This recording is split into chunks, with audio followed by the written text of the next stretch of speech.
Ayan, sa umalis kanina ng 180cc yung dalawa, shoutout sa inyo idol. Pwede kayong pumunta katulad nung doon kay Sir, oh. Hindi naman to 180 ang iyo bossing, refresh lang idol ano. Ayan, pwede mga bossing kayong pumasyal. Kahit inaka-promo kami sa 180, pwede pa rin yan, refresh katulad dito kay idol. Dol, shoutout. Itong kay idol, oh, ito lang pinapalitan niya, sprocket set, brake pad, ayan, plate, linis ng karburador. Pwede yung mga bossing. Dito sa yung kay idol, ayan, refresh lang dapat na, sir. Problema naman, bumigay yung block ni sir. May tamang block ni sir. Ayan mga boss, oh.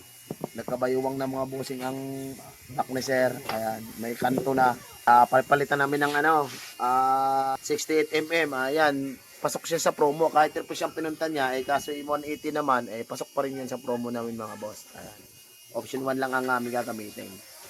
Pwede kayong pumasyal mga boss kahit hindi 180, refresh o mga maintenance lang panlabas, pwede mga bossing.